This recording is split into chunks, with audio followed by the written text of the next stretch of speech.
Man, today was just like a deluge of information because last night the news broke about Batgirl getting scrapped, despite being, as reported, nearly completed. Just some extra VFX work needed to be done on the movie, and it was going to be done. Movie cost about $90 million too, which. And you asked me too, Dom, initially, or you asked us, you're like, when was the last time a movie of this stature was just like almost completed, financed, and scrapped?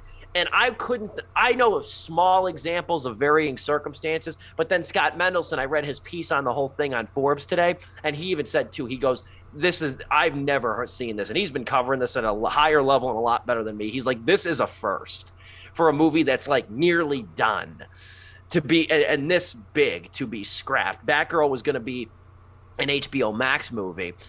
So it wasn't going to go to theaters, but the fact that it's almost done, and in $90 million, it's a lot easier to bury a bad movie on streaming or bury a movie on streaming than it would be to release it in the theaters. And then if you were going to do the theatrical release for it, you're going to sink more money into it. Also scrapped, getting far less attention, is Scoob Holiday Haunt. That's $40 million budget, and that's already almost done too. That was the prequel to the reboot of Scoob that came out during the pandemic in 2020. So these are two expensive things that have already been shelved, and there's a handful of more things that have been cut as well. Also, too, and this was a first. This has never happened to my knowledge, too.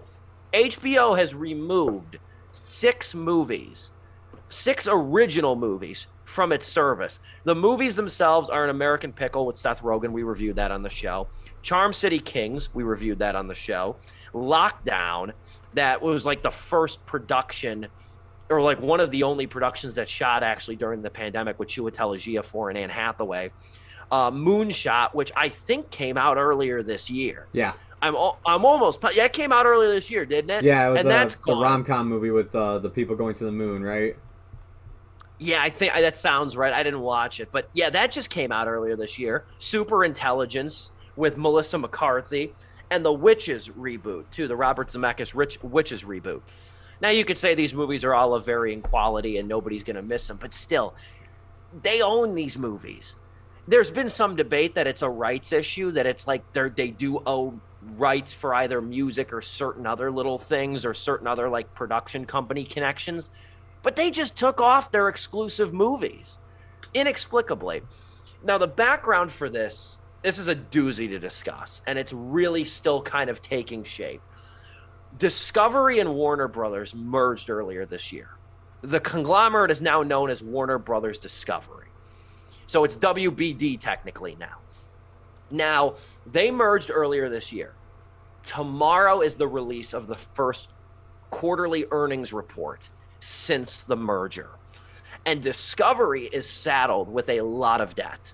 Discovery is saddled with a lot of debt that Warner Brothers has now usurped and incurred with the Discovery merger.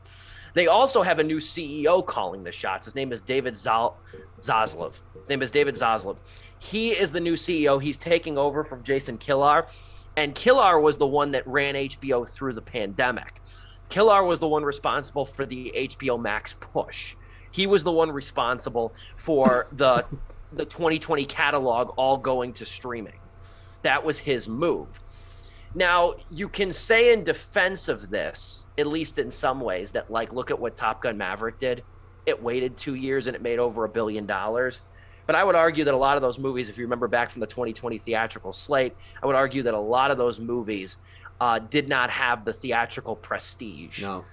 Maybe outside of Mortal Kombat was one of them. Kong Skull Island was another one. And Godzilla versus Kong, excuse me. You could argue those two.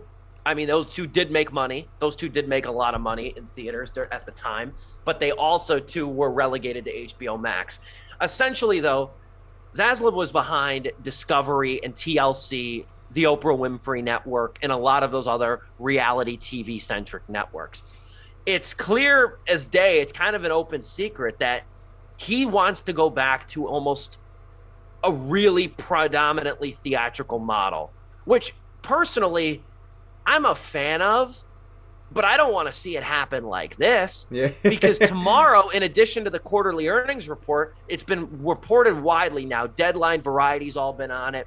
But since the $43 billion with a B dollar merger of Discovery and Warner Brothers, there's been reports by the Wrap that HBO Max is going to lay off 70% of its development business tomorrow. And that includes, again, the movies that these people were working on, Batgirl, beyond Scoob and Batgirl, these other TV shows and movies that they were working on, they're just done. They're just completely done. And so it's part of this major restructuring effort, too. And at the end of the day now, it's like, I fear the worst at this point for the future of HBO Max. I don't think it's alarmist to really say, like, well, what the hell are they going to do? This guy's not loyal to Warner Brothers. This guy's loyal to Discovery, even though they're one and the same now. This guy has now just inherited HBO Max and HBO in general. Outright canceling these movies, too, is horrible optics. Horrible optics. Number one with Batgirl. It's directed by the Moroccan filmmakers Adil and Bilal, who were part of Bad Boys for Life, who directed Bad Boys for Life.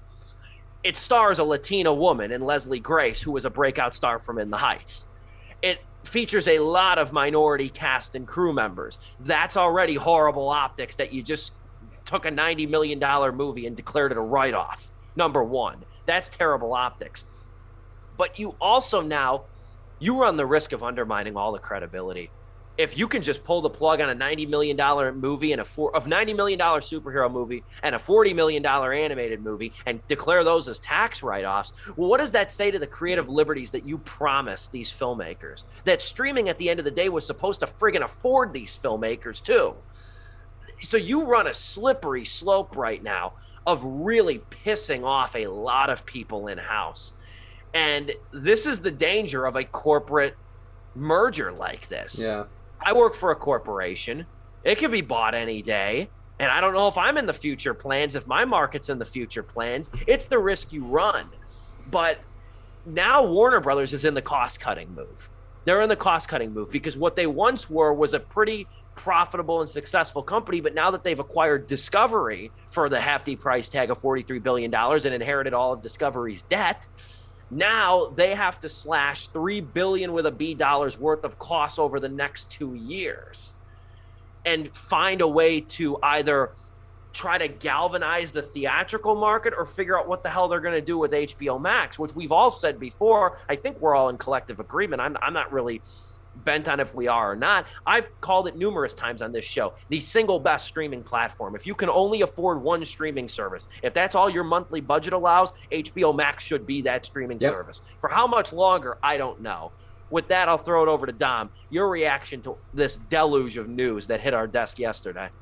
Steve, you're looking at this all wrong. I want to compliment David Zaslav for saving all of these actors of color from the fans of comic book movies, just sparing them like their mental health, keeping them safe so that they can go on to do other projects. And, they still get paid. I hope we'll find out. But, keeping them safe is the number one priority. No, dude, this is insane. This is like, from where I'm sitting right now, more news to come as soon as we end the show. But from where I'm sitting right now, this is astounding. Just the move itself is unprecedented, as you've mentioned before. Like entire films on the cusp. I talked to Joe as well in the group chat, and we were like, the only thing I can think of is a parallel in video games where Battlefront 3, Star Wars Battlefront 3 was, according to developers, since then, said they were like 90% complete. And there's gameplay footage that leaked of like, this is a complete game. Like the UI's done. It just needs the last touch-ups of like every video game needs. Like that was it. And it's one of the greatest tragedies. It's one of the greatest tragedies in gaming, just because it's like we were so damn close to just getting it. Yeah. And it just was. It's not like this died in the planning stages and they couldn't agree on a storyline or It's whatever. one thing when that happens. It's a very similar situation too, because it was being developed by a studio, Pandemic Studios, who made the first two Battlefront games. And when Disney acquired The Star Wars license, they just cut everything that was being in development. No matter how far into development it was, there was another game, Star Wars 1313, which was going to be a rated M. It was going to be like a mature bounty hunter game. It was looking really promising too. They showed that off at E3, which is basically like an expo for video games and everything. They showed off a demo. That game was literally done, axed, and it's just like, wow. Was it really close? Yeah, no, it was supposed to come out like the following year after they showed. I mean, like they showed like full gameplay and everything. Like it was literally like, hey, like, you know, we just gotta do our, like, you know, final developments of making sure there's no bugs and glitches. But yeah, no, I mean, it's a very similar situation in a different entertainment industry with video games that we're experiencing right now with film and television.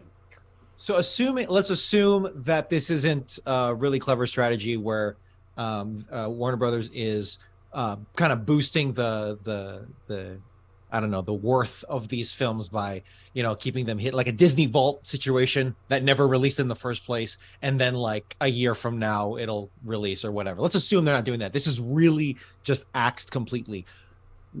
That's an insane amount of lost capital that you are not getting back. It's not even like, okay, 10 more million, no, let's do no marketing, let's just put it out there so that it can make some money. It's streaming now too. It just does not make sense to me, or the payoff has to be worth it. But that requires some kind of immediacy. But I guess, is the immediacy the quarterly earnings report? I don't know, man. That's some big numbers here too. I mean, the reports coming out now are shocking. An insider told The Wrap that HBO's employees, and I quote, are all freaking out, and that all I know, this is the insider, is that they're planning on folding HBO Max into HBO, and there will be redundancies. Because from the moment of this merger, it was going to be assumed that it was already assumed that HBO Max and Discovery Plus were going to merge.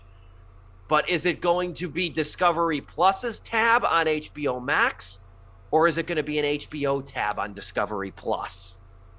There's only one right answer, and I fear they're going to pick the wrong one. Well, with seeing how everything else has been going, it's probably going to be the wrong one. After Mythbusters, Discovery just ejected itself from my mind, dude. What's on Discovery these days? Ghost Hunters, dude. Okay, all right. Oh, wow. And Ghost Finders. And Haunted Houses. You shut me down. I've been owned. This is a time. Is Discovery not just a crappier history channel in that it's basically reality TV? That's such an insult. Is it not, though? God. I mean, is it not, though? Like History Channel, I think, lost a lot of credibility in people's minds when they gave Larry the Cable Guy an America-centric reality show in 2012. But that's kind of what they've become. All these networks have followed, like, the History Channel's lead. And you know what started it was Pawn Stars. It was Pawn Stars that started off this, like, what do they call it? Like, not reality, actuality, or some branding crap. That's what they call it. Where they try to tie in history but like give it a reality TV template. Like, that's kind of what American Pickers is. That's what Pawn Stars is. As truckers. Yep. American Restoration, Ice Road Truckers, which I don't think is a Discovery Channel show now that I think about it. Okay. But that's kind of what the network TV has sort of morphed into over the last 10 or 15 years.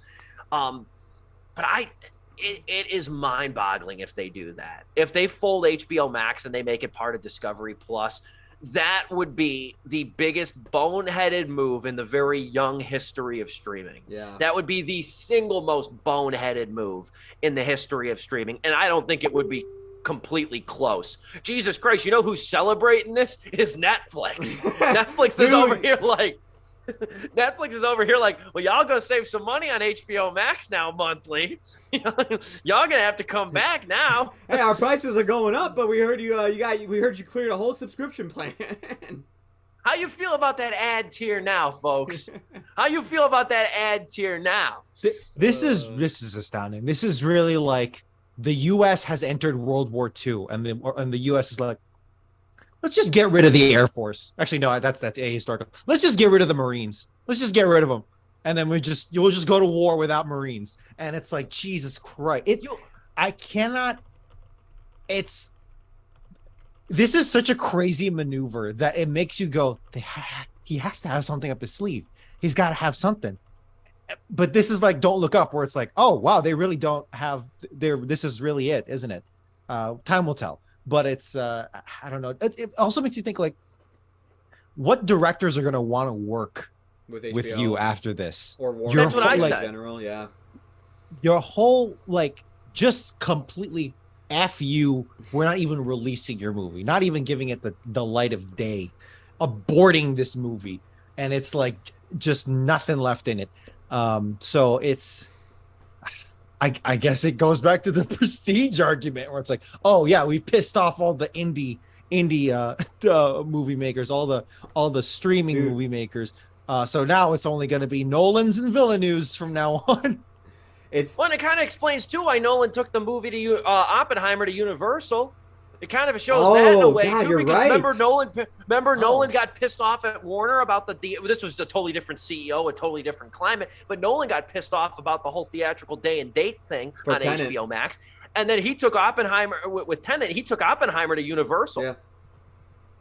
You know, like, and that'll be a rousing success next summer. But yeah, this is astonishing, and like, I'm interested to see now. I think we all are interested in what the hell that quarterly earnings report is gonna reveal tomorrow, and what the actual game plan is here too.